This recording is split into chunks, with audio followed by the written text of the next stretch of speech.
আমরা এবার পরবর্তীকালে ভাববো যদি ল্যাঙ্গুয়েজ ভার্সন করা যায় তাহলে আমরা আলোচনা করে ঠিক করবো এটা কি যে যদি আমরা হিন্দি ল্যাঙ্গুয়েজে যদি এটাকে ট্রান্সলেট করতে পারি পুরোটাই যদি But I suggest do it in Hindi and Bengali both. Hindi and Bengali. Yeah, just dub it.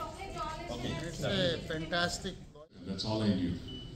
And there's just so many people that I want to thank today. We could be here very late if I wouldn't name everybody. But there's so many stories, so many things that happened to make this movie possible. And you know, I prayed, I thought, I brainstormed, and then I just want to say a couple of things. If you will give me a few more minutes of your time, I want to share that with you. So as I wrote this story, you know, I grew up here in Kolkata, and I was kind of, you know, our lives were meant for more. And there's really three ways you can live your life. You can live your life for pleasure, you can live your life for self, or you can live your life for purpose. And so there's a message behind this story as well. So as I was thinking about it, I actually, first of all, I want to say, I called my brother-in-law, Daya, and I said, I'm thinking of making this movie. Do you know of anybody who can help me do this? And he said, I know just the person, and he introduced me to Pranavesh. And so, almost 3 years ago, we had lunch together, and I told him my dream, and he said, let's do it. You know, that was the starting point of a complete adventure. You know, and we spent almost every Saturday together. You know, there are times when he's awake at 1 in the morning and he's calling me and we are having conversation. But we faced 100 challenges, but we also experienced 100 miracles. You know, when a group of people all are committed to a single purpose and work together, so many great things can happen. সবচেয়ে বড় যেটা আমাদের কেন্দ্রাকে সঙ্গে পাওয়া এবং সূর্য, এটা আমাদের বিশাল বড় অ্যাসেট। ভারতবর্ষের অ্যাসেট শুধু না, একটা ওয়ার্ল্ড অ্যাসেট। তো এবং আমরা ইউএসএ ফিল্ম এই মানে একটা প্রোডাকশন, পুরো প্রোডাকশনটা আমাদের বেঙ্গল থেকে এরকম একটা হলো, এটা আমাদের চ্যালেঞ্জ ছিল এবং এই চ্যালেঞ্জ নিয়ে যেটা আমরা করতে পেরেছি, এটা এখন পর্যন্ত ওয়েস্ট বেঙ্গলে মানে একটা বাইরের প্রোডাকশন হাউস সেটা পুরো ওয়েস্ট বেঙ্গল থেকে করেছে, এটা খুব একটা হয়নি। এটা বোধহয় যতদূর না না না, আমি বম্বেতে বেশি কাজ করছি। এখন কলকাতাতেও এই বছর একটা রিলিজ আছে, রক্তবীজ 2 রিলিজ আছে। দেওয়ালের ছবিটা করলাম, হ্যাঁ ম্যাডাম সেনগুপ্ত রিলিজ ছিল এর আগে। এটা করলাম dancing with Rani, it's a nice experience. খুব ইংরেজি বললাম যেটা, তো এটা একটা কাইন্ড অফ চ্যালেঞ্জ ছিল, কারণ এটাতে না খুব একটা বেশি স্প্যান দিয়ে শুটিং হয়নি, খুব তাড়াতাড়ি শুটিং হয়েছে। লম্বা লম্বা soliloquy-গুলো একটু মুখস্থ করতে হয়েছে। আর it's a journey of a young lady Emily, সেটা গল্পের মাধ্যমে বোঝা যায়। এবং ম্যাক্সের সঙ্গে কাজ করাটা মানে যে ইয়ে হয়েছিল যে এমিলির বাবা, তো it was a quite nice experience to work with American actors. You know, ওদের বডি ল্যাঙ্গুয়েজটা বা অ্যাক্টিং স্টাইলটা বা ব্রিদিং প্যাটার্নটা আলাদা হয়। সো আই এনজয়েড এ লট।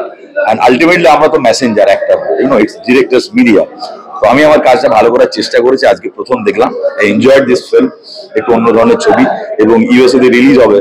আমি তো টেনশনে ছিলাম যে আমার ইংরেজি বোঝা যাবে কিনা, বাট আলটিমেটলি বললো কিনা সাবটাইটেলের দরকার নেই, পিপল ইন্ডিয়ান অ্যাকসেন্টে যেটা বলেছি সেটা লোকেরা বুঝতে পারছে। So it's a kind of YONO learning process. It was A learning process for me. হ্যাঁ, আমাদের শুটিংটা পুরো বেঙ্গল ইউনিট নিয়ে, এটা একটা প্রাউডের ব্যাপার কি পুরো বেঙ্গল থেকে একটা ইউএসএ প্রোডাকশনটা টেনে দিল। এটা সচরাচর হয় না, এবং আমার খুব দারুণ লেগেছে, মানে দারুণ এই জন্য লেগেছে, আমি বোধহয় প্রথম আমি একটা ইংরেজি ছবি আগে করেছিলাম, একটা সেটাও ইউএসএর প্রোডাকশন ছিল, কিন্তু সেটাতে হরর ছবি, কিন্তু এটা কোয়াইট একটা ইউনো ফিল গুড ফিল্ম। যে জার্নিটা আছে সেই জার্নির মধ্যে আমারও খুব ভালো লেগেছে জার্নিটার সাথে থেকে। So when I was little, Choto Teke, I grew up in Kolkata. I had a dream of of making a movie. This was always attracted me. So I have been over the last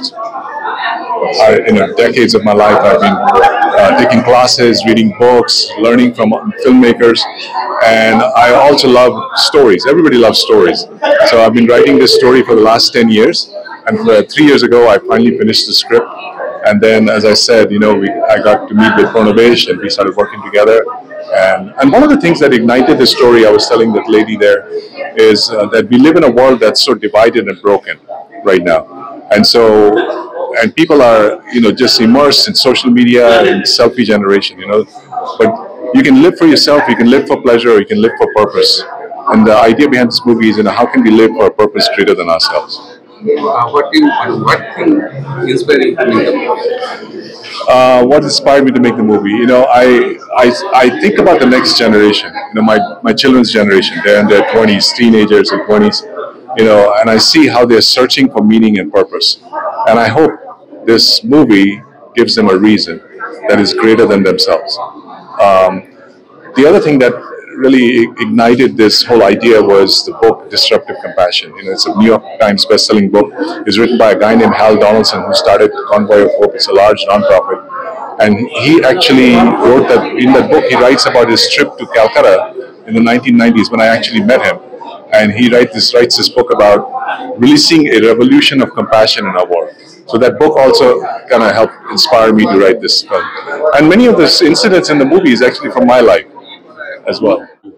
এটা সত্যি একটা বড় opportunity আমার কাছে ছিল, যে আমার কাছে যখনই স্ক্রিপ্টে এসে দাঁড়ায়, পৌঁছায় আর কি, সেই স্ক্রিপ্টটা পড়ার পরে আমি ডিসিশন নিয়ে ছবিটা আমি করবো, এবং সেইভাবে আমি প্রবজলতি এই ছবিটা আমাদের পক্ষে একটা চ্যালেঞ্জ ছিল, যে এটা পুরোটাই ইউএস ফিল্ম, এবং যেখানে আমেরিকান অ্যাক্টর অ্যাক্ট্রেস রয়েছে তাদেরকে ঠিকমতো করে একটা আমাদের যে যোগাযোগ, কথা বলা, সবকিছু নিয়ে একটা বড় চ্যালেঞ্জ সবকিছু ছিল। সেটার মধ্যে আমরা সেগুলো চ্যালেঞ্জগুলোকে উত্তরে আমরা কাজটা করতে পেরেছি। তো এটা আমার কাছে খুব ভালো লাগছে যে আলটিমেট ছবিটা দেখার পরে প্রত্যেকটা মানুষের কাছে ভালো লেগেছে। এটা আমরা করতে চেয়েছিলাম যে মানুষের তাদের পছন্দ হওয়াটা খুব জরুরি ছিল। আর আরেক দিক থেকে ছিল যে আমাদের নিজেদের স্যাটিসফ্যাকশন পাওয়া ছবিটা বানানোর পরে, সেই স্যাটিসফ্যাকশনটা আসাটা খুব কঠিন হয়ে দাঁড়িয়েছিল, যে অনেক দিক থেকেই বানাতে গিয়ে। তো এক একটা দিকের এক একটা রকমের চলন থাকে, সেই চলনগুলোকে আমরা একটা ঠিক সঠিক দিকে, একটা নির্দিষ্ট দিকে নিয়ে যাওয়াটা একটা খুব চ্যালেঞ্জ ছিল। তো সেগুলোকে আমরা করতে পেরেছি, এবং আমরা নিজেরাও একটা স্যাটিসফ্যাকশন পেয়েছি। এবং আলটিমেট সেটা আমরা জানি না যে ইউএস থেকে এখন পর্যন্ত একটা ফ্লো ফিচার ফিল্ম ওয়েস্ট বেঙ্গলকে দিয়ে এখন পর্যন্ত কেউ প্রোডাকশন করিয়েছে বলে আমার জানা নেই। এটা হয়তো একটা ফার্স্ট ফিচার ফিল্ম যেটা ইউএস প্রোডাকশন, যেটা আমাদের এখান থেকে বেঙ্গল থেকে হয়েছে, এবং আমরা এটা করতে পেরেছি।